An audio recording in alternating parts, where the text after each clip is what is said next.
and say something about my understanding of the broad context within which what we see in Rwanda is happening in terms of leadership continuity. In between 2013 and 2017, when the country was discussing whether President Kagame should stay on after the expiry of his second term, there was a lot of discussion across the country. And I, having done research in Rwanda for as long as I have done and having the kind of access that I've developed over time, I spent a great deal of time speaking to prominent Rwandans about this, both members of the RPF, but also members of the other political parties. I think the obsession with whether Kagame should step down or not sidesteps an important question.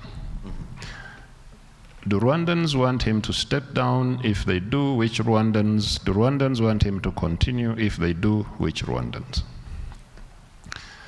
Now, we all know that there is no country where decisions of this kind are made outside of the broad political elite. Now, as I said, there are 11 political parties in the country. What was the view of these parties when this question came up? From my own understanding and from my interaction with various party leaders, the view was that he's the best choice we have for now. And therefore, we, as Rwandans, we will make the decision as to whether he stays or not. Now, outsiders can criticize us, but this is our country, so we decide. And I addressed this matter with various political leaders, and they were telling me the same thing. Earlier, before that, I had been speaking to some people who were adamant that he would retire. He wasn't the kind of person who would stay on after 2 terms. By 2014, they had changed their minds for all kinds of reasons that I'm not going to go into. Now, again, we see him standing, or we see he's poised to stand in the next few weeks. Now, something happened last week that struck me, and many people may have missed it. That immediately he accepted to stand again.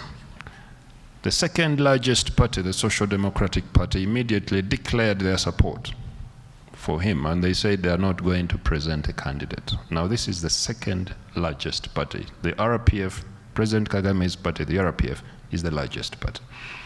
The second largest party declared almost immediately that they will not be sponsoring a candidate. They are going to support President Kagame's candidacy.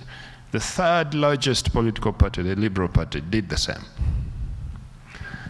Now, but also the RPF is in official coalition with 5 other parties. So there is a 6-party coalition that supports the RPF. Now, those 6, including the RPF plus the Social Democratic Party and the Liberal Party, you now have 8 out of 11 parties having declared they are supporting his candidacy. Right.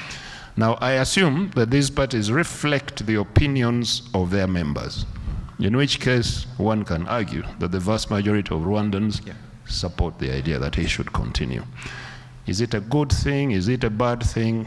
My response is always, it's up to Rwandans. It's their country. It's their decision.